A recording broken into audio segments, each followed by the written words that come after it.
I stood there holding my husband's hand while he learned, at 32 years old, that he had once had a sister, that his parents had built her a nursery, buried her somewhere he'd never been told about, and locked the door on all of it rather than let it touch the family they built afterward.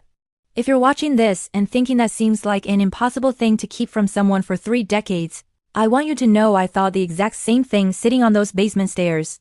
But grief does strange things to people, and I was about to find out that Grace's story, and the reason for that locked door, went far deeper than a nursery nobody had the heart to dismantle. Because there was something else in that room.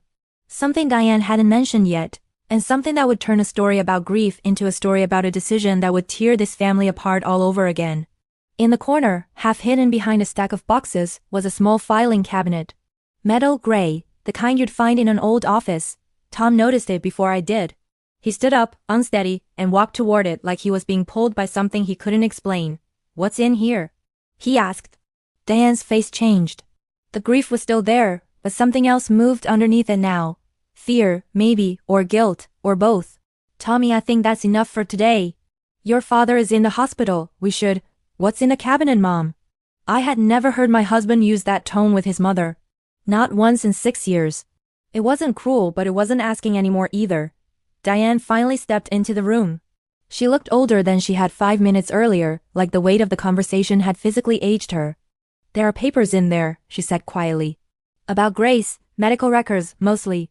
And some things about the hospital where she was born. What kind of teeth the first time I saw the padlock on that basement door." My mother-in-law slapped my hand away before I even touched it. "That room stays closed," she said, and she said it the way you'd say something to a child who almost walked into traffic. Not angry, terrified. "I want you to understand something before I go any further. I had been married to her son for 6 years.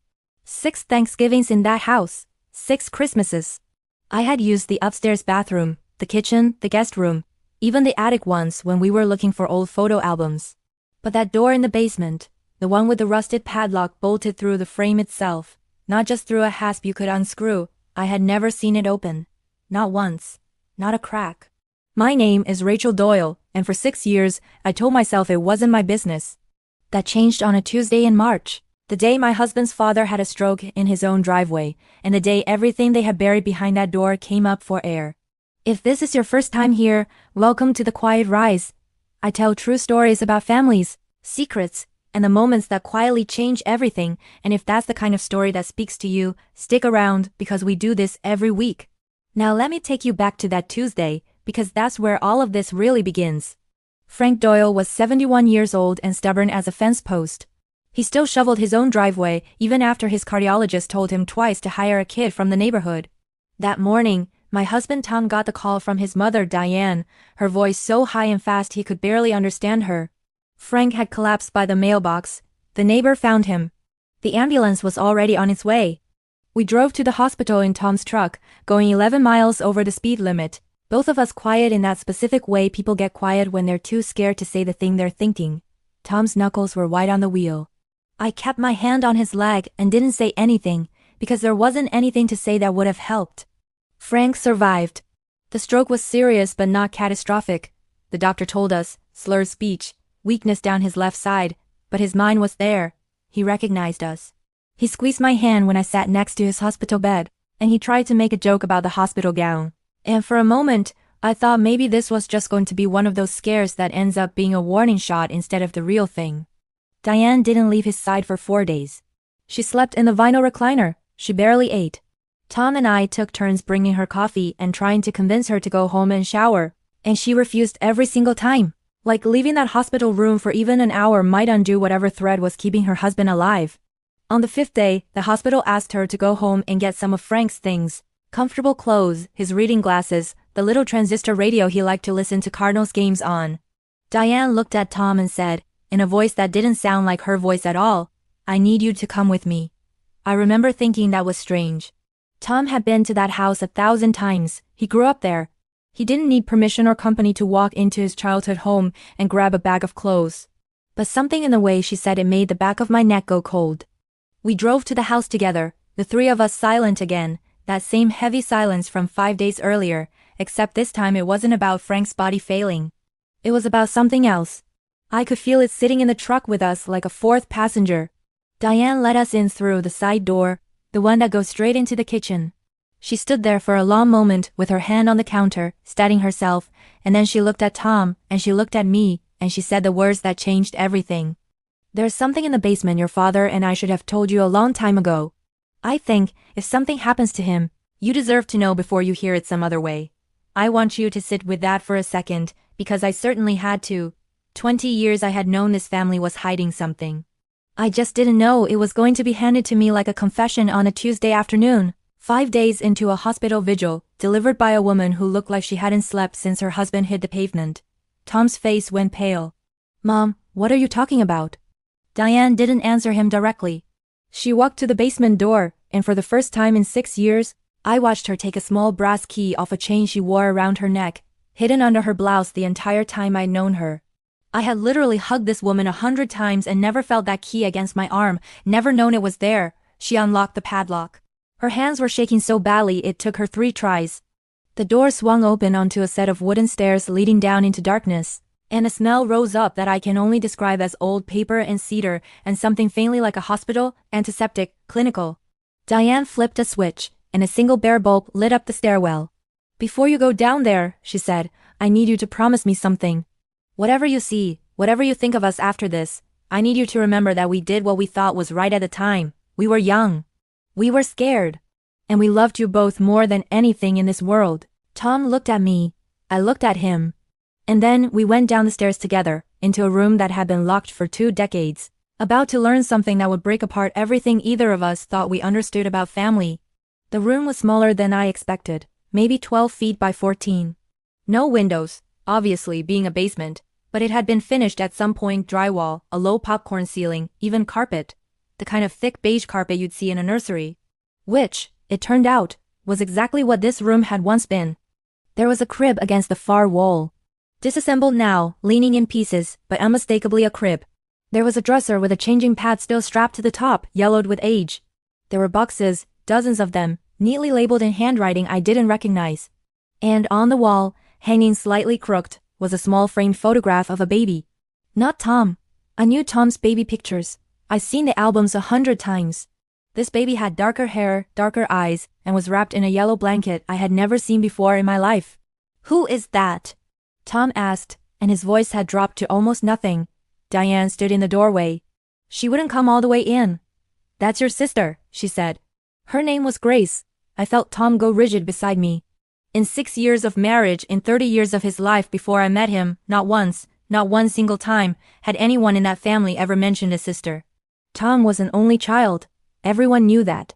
His whole extended family talked about him like the only grandchild on that side, the only nephew, the only kid at every holiday gathering. "I don't understand," Tom said. "I don't have a sister." Diane's eyes filled with tears, and she pressed her fingers against her mouth like she was physically trying to hold the words in.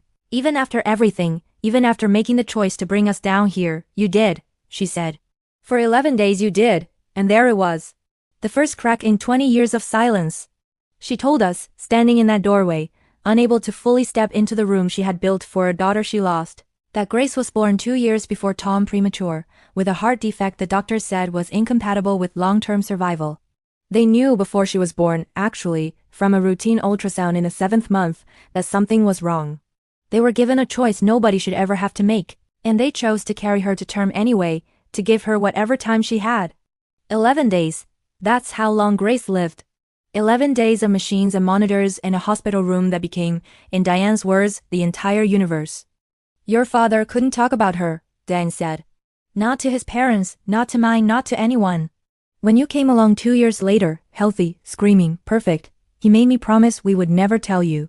He said it would put a shadow over you your whole life, growing up in the space where your sister should have been. He said you deserved to just be you, not a replacement, not a reminder."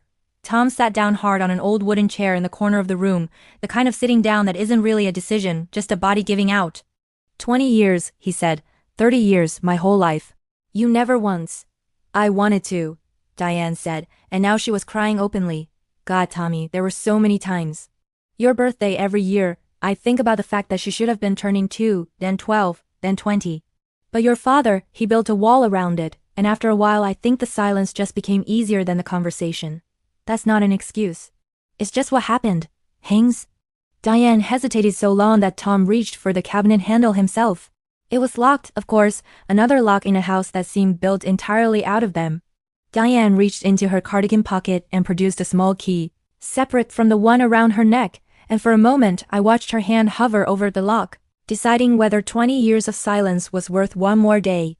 Then she unlocked it. Inside were folders, neatly organized, the handwriting on the tabs unmistakably Frank's, small and cramped and precise, the handwriting of an engineer, which is what he'd been for 38 years before retiring. Tom pulled out the first folder, and I watched his eyes move across the page, and I watched his face change from grief into something sharper, confusion, then anger. "This is a malpractice claim," Tom said. "Dad filed a malpractice claim against the hospital." Diane nodded slowly. "We did, after Grace died. We believed, and our lawyer believed, that the doctors made a critical error in her care during those 11 days.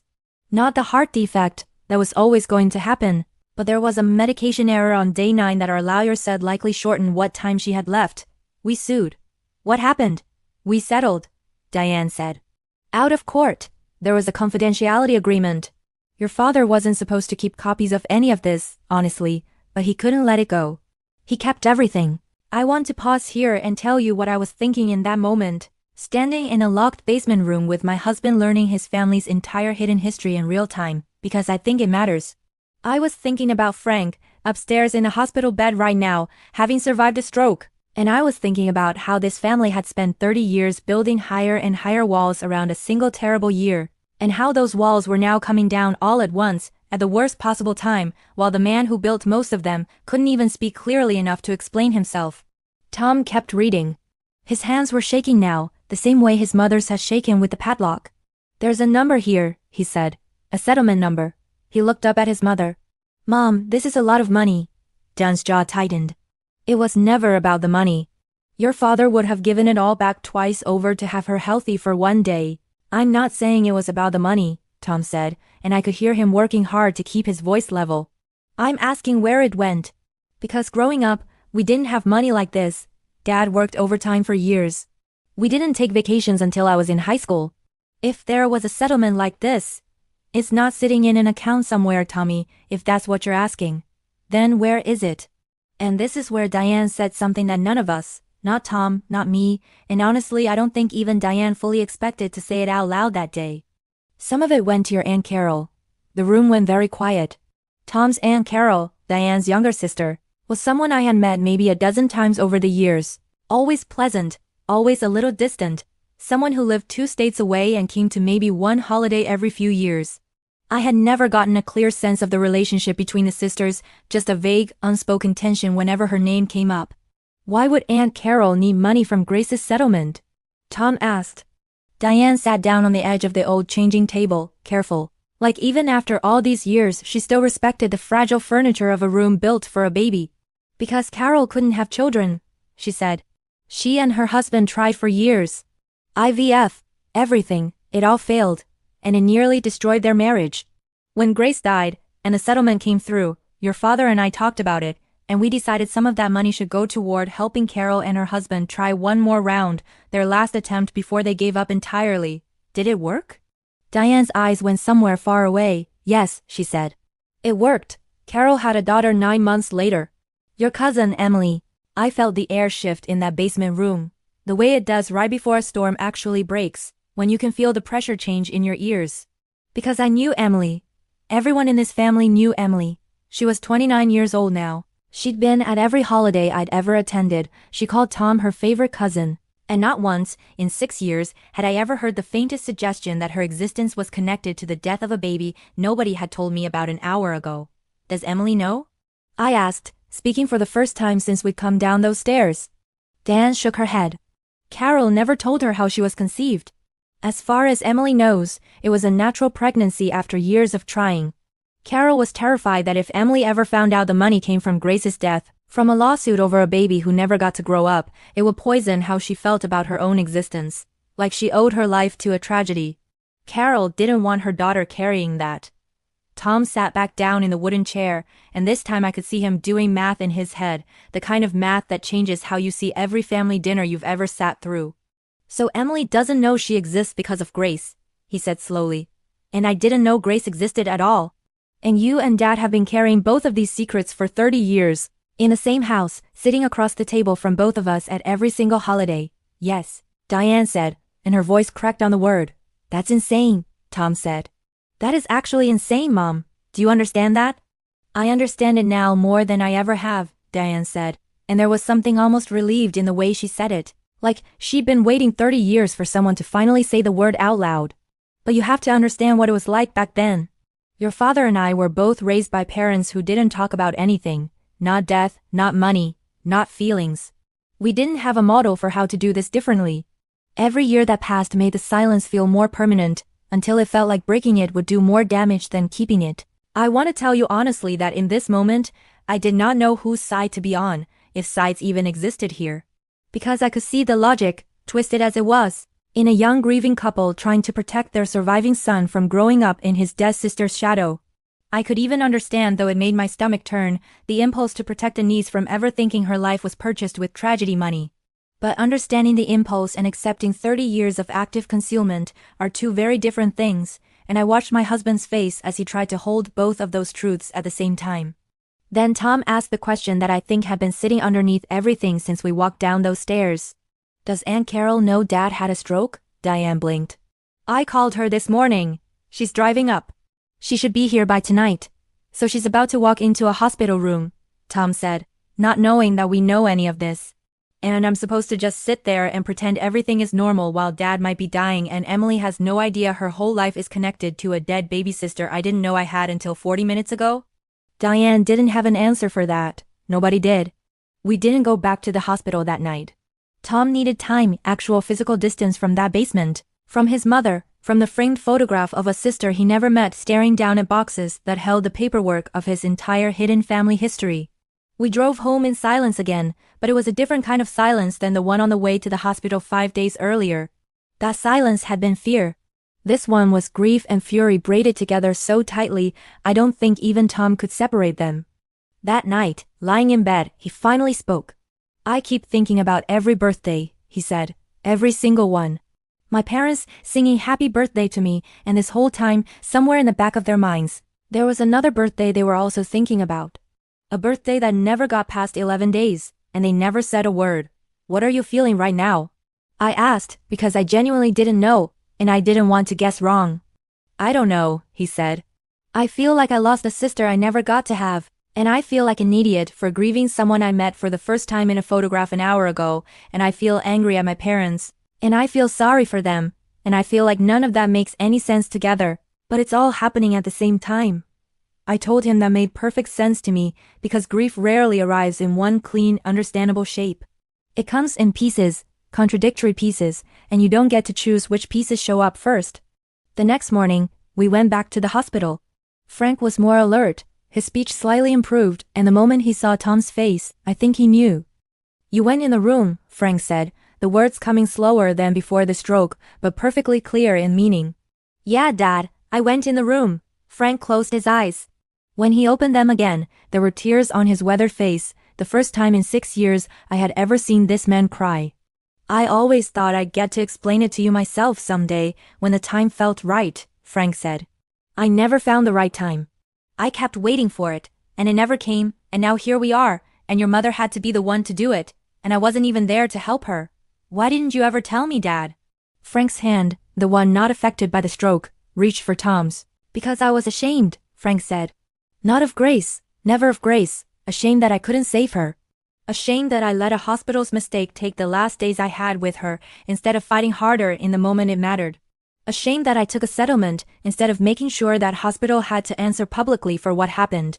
I told myself I was protecting you from grief, but if I'm honest with myself, some part of it was protecting myself from having to explain any of it out loud. I watched Tom absorb this, the anger in his shoulders softening slightly, not disappearing, but shifting into something more complicated. And Emily? Tom asked.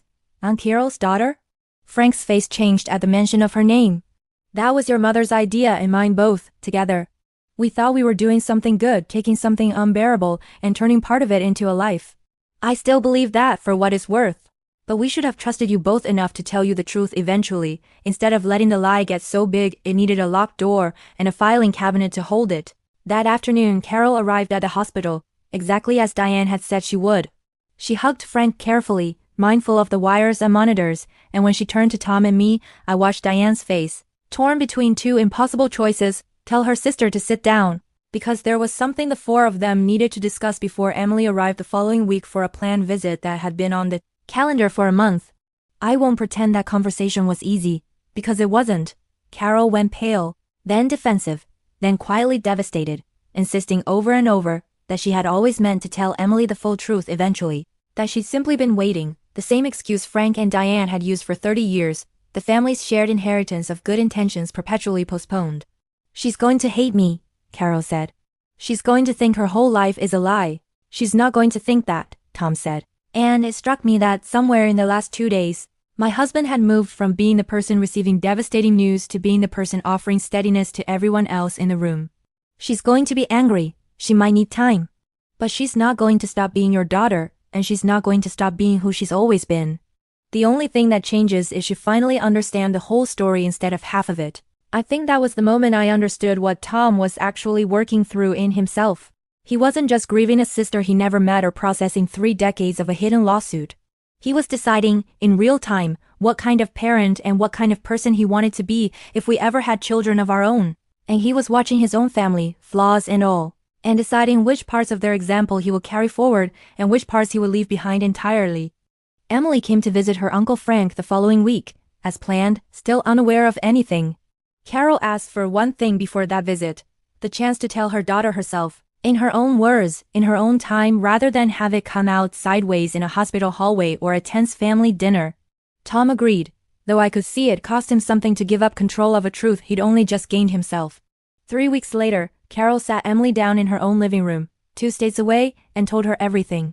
I wasn't there, obviously, but Tom talked to Emily on the phone that same night, and he told me afterward that her first question wasn't about the money or the lawsuit, or even about Grace directly. Her first question was, does that mean I have a family I never got to meet? Tom told her yes. He told her she had a cousin, an aunt, an uncle, and a whole complicated, imperfect, deeply human story that had been waiting a long time for someone to be brave enough to tell it. Frank recovered well over the following months, regaining most of his speech and a good deal of his mobility through physical therapy. Though his left hand never fully returned to normal, the basement room stayed unlocked after that day. Nobody rushed to clean it out or pack it away, but the padlock came off the door for good, and the door itself stayed open more often than closed, which felt like its own kind of statement. At Thanksgiving that year, Diane did something she had never done in 30 years. She set an extra place at the table, small, simple, just a plate and a single candle, and she told everyone gathered there, Tom, me, Frank, Carol, Emily, and Emily's husband who'd flown in for the occasion, that the empty seat was for Grace, and that from now on, she would always have a place at their table, even if it was only ever a candle and a plate. Nobody made a speech about it, nobody needed to. Frank simply reached over and took his wife's hand, and the meal continued, and for the first time in longer than any of them could probably remember, there wasn't a single locked door left in that house. I think about that basement room often, even now. I think about how a family can build an entire architecture of silence around a single unbearable year, brick by brick, decade by decade, believing the whole time that they're protecting the people they love, when really they're just delaying a conversation that grief always eventually demands. I think about Grace, a girl who lived 11 days and shaped the entire course of a family for 30 years without any of them fully realizing it until a stroke in a driveway forced the door open. And I think about Emily, who spent her whole life believing she was simply a stubborn miracle after years of trying, and who now carries a fuller, harder, more honest version of her own story. One that includes a cousin she never met and a family history heavier than she ever imagined, but also, finally, entirely true. If you were in Tom's position, learning at 32 years old that you'd had a sister nobody ever mentioned, or in Emily's position, learning the real reason behind your own existence decades after the fact, I'd genuinely like to know what you think you would have done. Would you have been able to forgive the silence, understanding the grief underneath it? Or would 30 years of concealment be something harder to move past, no matter the reasons behind it? Let me know in the comments below, because I think this is exactly the kind of question that doesn't have one right answer. And if this story moved you, or reminded you of a secret in your own family that took years to finally come into the light, consider sharing it with someone who might need to hear it today. Thank you for spending time with The Quiet Rise. I'll see you in the next story.